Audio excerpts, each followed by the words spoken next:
नागपुर में भाजपा और कांग्रेस के बीच सियासी जुबानी जंग तेज हो गई है। भाजपा शहर अध्यक्ष दयाशंकर तिवारी ने कांग्रेस प्रदेश अध्यक्ष प्रफुल्ल गुर्दे से 48 घंटे में सार्वजनिक माफी मांगने को कहा है, अन्यथा मानहानि का मुकदमा दायर करने की चेतावनी दी है। नागपुर में भाजपा और कांग्रेस के बीच राजनीतिक विवाद और गहरा गया है। भाजपा शहर अध्यक्ष दयाशंकर तिवारी ने पत्रकार परिषद में कांग्रेस प्रदेश अध्यक्ष प्रफुल्ल गुर्दे के आरोप पर अपना स्पष्टीकरण दिया है।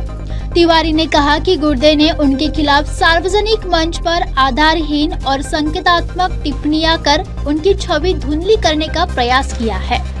उन्होंने मतदाता सूची में गड़बड़ी और भाजपा पर लगाए गए आरोपों को पूरी तरह निराधार बताया। तिवारी का कहना है कि लोकतंत्र में राजनीतिक मतभेद स्वाभाविक है, लेकिन किसी की प्रतिष्ठा पर बिना प्रमाण आरोप लगाना उचित नहीं है।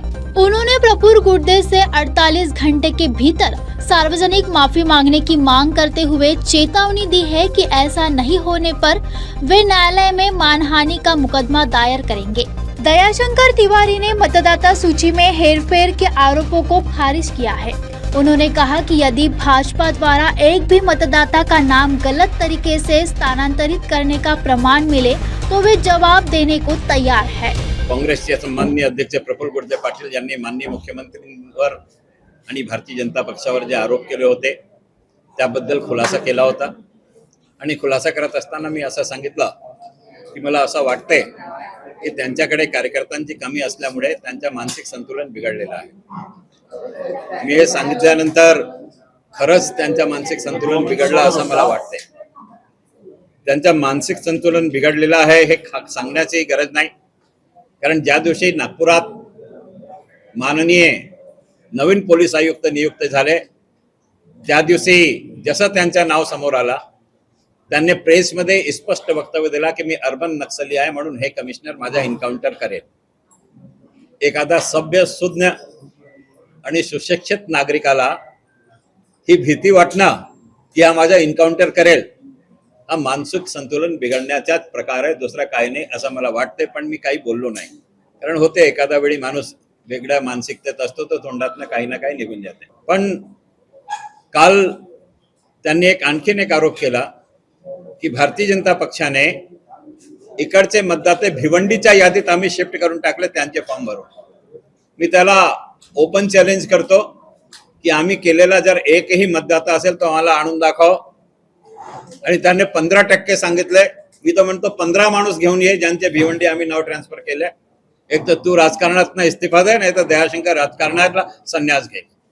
सरळ सरळ ये, बाप दाखव नाही तो श्राद्ध कर। सरळ सरळ सत्प्रत्यक्ष को प्रमाण की आवश्यकता नहीं होती, कागज लेके आओ बताओ। मैं आपको विनम्रता से बताना चाह रहा हूं कि कांग्रेस के एक केरल के विधायक है, उनका आज फेसबुक पर एक वक्तव्य आया कि कम्युनिस्ट पार्टी ने केरल में जो बोगस मतदान बना करके रखे थे एसआईआर के कारण वो मतदाताओं के नाम यादी से हटे, इसलिए केरल में कांग्रेस की सरकार आई। प्रफुल्ल गुर्दे जी ने अपने विधायक के उस स्टेटमेंट को देख लेना चाहिए। बंगाल मध्ये इलेक्शन होते, नागपुरात सराफावलीमध्ये बरेचसे सोन्याचा काम करणारे कारागीर जे आहे ते बंगालचे आहे।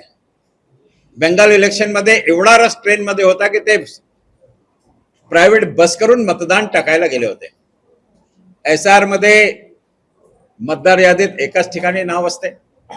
जर या सर्व लोकांना आपलं स्वतःचं नाव बंगालमध्ये ठेवायचं असेल तो त्यांचं नाव नागपूरच्या यादीतने कपणार आहे।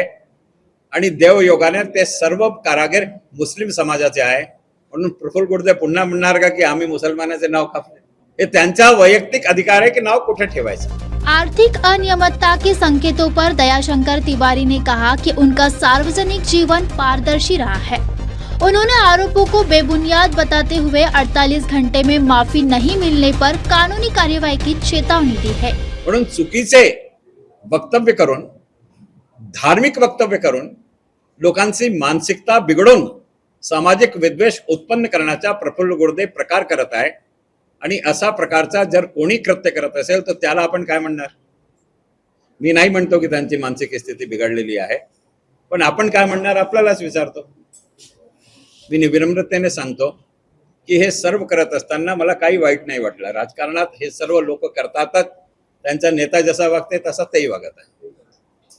पण हे सर्व करत असताना एक दृकश्राव्य माध्यमातून त्याने एक कमेंट केला, ज्यामुळे अनेक लोकांचा मला फोन आला, अनेक लोकांनी मला व्हॉट्सअपवर तो व्हिडिओ पाठवला. त्याच्यात त्याने सांगितलं की पंडित दयाशंकर तिवारी हे खूप विद्वान आहे. मी यांच्यासोबत बरेच दिवसापासून काम केलेलं आहे. मी या स्टँडिंग कमिटी चेअरमॅन होतो, तर मीही सदस्य म्हणून होतो, आणि यांची या बाबतीत अंडरस्टँडिंग चांगली आहे. आता मला सांगा, दयाशंकर काय आहे? तुम्हाला सगळ्यांना माहित आहे, नागपूरकरांना माहित आहे. दयाशंकरचा राहणीमान नागपूरकरांना माहित आहे. महानगरपालिकेत आपण सर्व पत्रकार आहात, आपल्याला माहित आहे. दयाशंकरला ओळखणारा प्रत्येक नागपूरकरांना माहित आहे दयाशंकर काय आहे. असे प्रकारचे आर्थिक आरोप माझ्यावर करत आहे असे लोकांचे फोन जेव्हा मला आले, तुम्ही व्हिडिओ पाहिला. मी प्रफुल्ल गोडदेंना स्पष्ट सांगतो की प्रफुल्ल गोडदेजी, आपल्याकडे 48 तासाची आम्ही मियाद दिलेली आहे. 48 तासामध्ये आपण माझ्यावर बोटाने इशारा केलेले आरोप जे लावले आहे याबद्दल जाहीररित्या माफी मागावी, अन्यथा मानहानीचा नोटीस मी तुम्हाला पाठवेल आणि कोर्टात दावा सुद्धा दाखल करेल. 48 तास तुमच्याकडे आहे, नंतरची वेळ भाजप अध्यक्ष म्हणून आम्ही काम करणार. प्रफुल्ल गुर्दे ने इससे पहले भाजपा, मुख्यमंत्री और मतदाता सूची को लेकर सवाल उठाए थे. इसी बयान के बाद भाजपा ने पलटवार करते हुए उनके खिलाफ सार्वजनिक माफी और कानूनी कार्यवाही की चेतावनी दी है.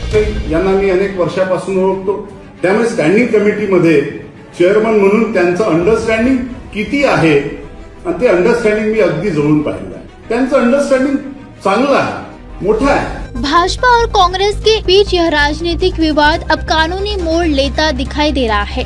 दयाशंकर तिवारी ने 48 घंटे की समय सीमा तय कर दी है. अब सबकी नजर इस बात पर है कि प्रफुल्ल गुर्दे माफी मांगते हैं या मामला अदालत तक पहुंचता है.